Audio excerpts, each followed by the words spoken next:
बड़ी खबर आ रही है, मारे गए आतंकवादियों का जनाजा आप देख रहे हैं। ये नमाज जनाजा जो है वो पढ़ी जा रही है और इसमें देखिए आप कितनी बड़ी संख्या में यहां पर जो सेना के अधिकारी हैं वो नजर आ रहे हैं, सेना के जवान यहां पर नजर आ रहे हैं। ये आतंकवादियों को सम्मान दिया जा रहा है, यहां पर ये आतंकवादियों को श्रद्धांजलि यहां पर दी जा रही है और सारे वर्दीधारी यहां पर नजर आ रहे हैं, बड़े बड़े वर्दीधारी यहां पर, बड़े बड़े सेना के अफसर यहां पर नजर आ रहे हैं जो इस तरीके से इतने सम्मान के साथ इन आतंकवादियों को यहां विदाई दे रहे हैं। शिवांग, किस तरह के ये आप देखिए तस्वीर में कि किस तरह से आतंकवादियों को पाकिस्तान का झंडा फहराया जाता है, पाकिस्तान के झंडे से लपेटा जाता है और किस तरह से सेना के अफसर है, ये आप देख लीजिए, सेना के मेजर रैंक के अफसर हैं, कर्नल रैंक के अफसर हैं। उसके अलावा ये आप देखिए तस्वीर में कि किस तरह से पुलिस के, लोकल पुलिस के एसपी लेवल के ऑफिसर्स यहाँ पर है और पूरी ऐसा लग रहा है जैसे मुद्रिके में जिस तरह से पाकिस्तानी सेना की और आईएसआई की जो पूरी बटालियन है वो पूरी बटालियन ही यहाँ पर आ गई। ये आप देखिए तस्वीर में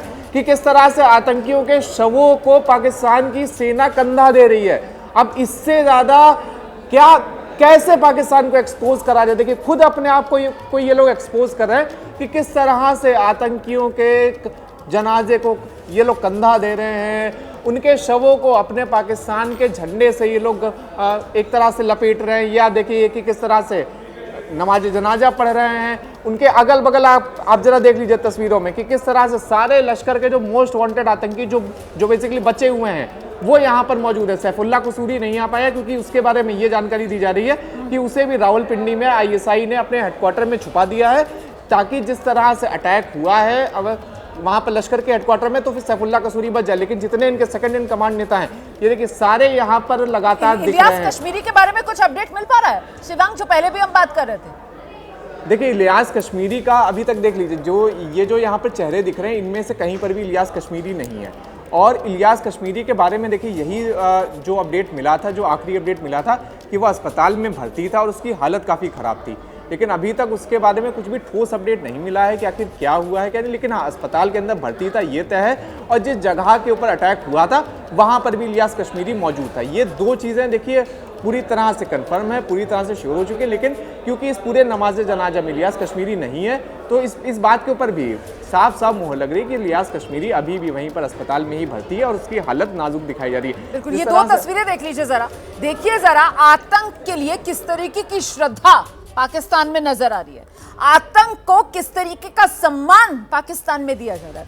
मतलब पाकिस्तान के राष्ट्रीय झंडे में लपेटकर इन आतंकवादियों के ताबूतों को, इन आतंकवादियों के जनाजों को लेकर आया जा रहा है और पाकिस्तानी फौजी जो हैं वो सेना की वर्दी में खड़े होकर वहां पर इन आतंकवादियों को अपनी श्रद्धा सुमन पेश कर रहे हैं। वहां पर नमाज जनाजा वहां पर अदा की जा रही है। मतलब ये तो हद पाकिस्तान ने कर दी है। ये क्या संदेश देने की दुनिया को कोशिश कर रहे हैं तस्वीरों के जरिए जनरल से ना? FATF की मीटिंग होती है, ये एविडेंस प्रोड्यूस करना चाहिए FATF के सामने। ये एविडेंस प्रूफ है कि पाकिस्तान आर्मी आतंकवाद को पूरी तरह से सपोर्ट करती है। सपोर्ट ही नहीं करती, देखो इस जनाजे में यूनिफॉर्म में कंधा लगा रहे हैं, नेशनल फ्लैग से रैप कर रहे हैं। इससे ज़्यादा क्या सबूत चाहिए? ये वीडियो काफ़ी है FATF में ब्लैक लिस्ट में डालने के लिए।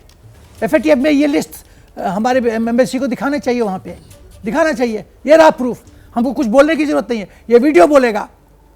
यूनिफॉर्म में आतंकी के जनाजे में आप नेशनल फ्लैग से रैप कर रहे हैं, मॉर्न कर रहे हैं। यही तो वो जिहादी सेना है ना, भाई यही दिक्कत है ना पाकिस्तान के साथ, यही पाकिस्तान का वो दो मुआ रूप है ना। तो यही तो पाकिस्तान आतंकवाद को पालता पोसता है, दुनिया को कहता है कि नहीं हम तो खुद आतंकवाद से पीड़ित है, जबकि हकीकत क्या है? आतंकवाद के लिए पाकिस्तानियों के मन में ये श्रद्धा सुमन जो वहां वो अर्पित कर रहे हैं। दो और खास मेहमान हमारे साथ मौजूद है, जरा जल्दी से स्क्रीन पर लेकर आइए, मैं दर्शकों का परिचय भी करा दूं। हमारे साथ ब्रिगेडियर पुरोहित, ब्रिगेडियर दहिया भी इस वक्त मौजूद हैं। जरा एक क्विक रिएक्शन दोनों खास मेहमानों से लेते हैं। ब्रिगेडियर पुरोहित के पास पहले आपको लेकर चलेंगे। ब्रिगेडियर पुरोहित, ये एक बार फिर पाकिस्तान एक्सपोज हो रहा है, मतलब आतंकवादी मरे हैं और उन आतंकवादियों को ऐसा राष्ट्रीय सम्मान कि आप अपने राष्ट्रीय झंडे में उनके जनाजों को लपेट रहे हैं, सेना की वर्दी पहनकर वहां पर अधिकारी खड़े हुए हैं और वो उनके लिए नमाज जनाजा अदा कर रहे हैं। मतलब ये हो क्या रहा है सर?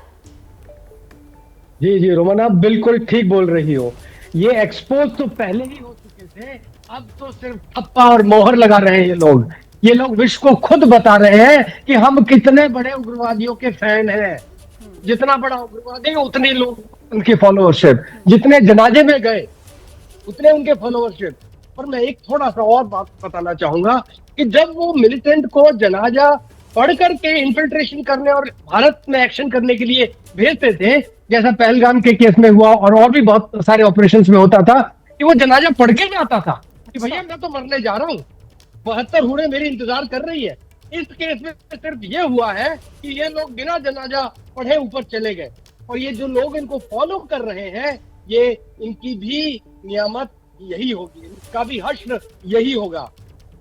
सर आपने बहुत अच्छी बात कही सर, लेकिन वो जिनको ये नमाज़े जनाजा पढ़कर जिंदा भेजा करते थे ना हिंदुस्तान में खून बहाने के लिए, वो तो छोटे छोटे प्यादे होते थे, उनकी जान की तो इनको परवाह होती नहीं थी। लेकिन इस बार क्या हुआ है सर, इस बार हिंदुस्तान ने इनकी दुखती रग को दबाया है। इस बार हिंदुस्तान ने इनको बताया है अपनों को खोने का दर्द क्या होता है, क्योंकि मसूद अजहर, उसके परिवार के 14 लोग मरे हैं और अब वो अपने लिए मौत मांग रहा है। वो कह रहा है काश मैं मर जाता। उसको समझ में आ रहा है कि कोई जब अपना जाता है ना तो फिर उसकी तकलीफ क्या होती है।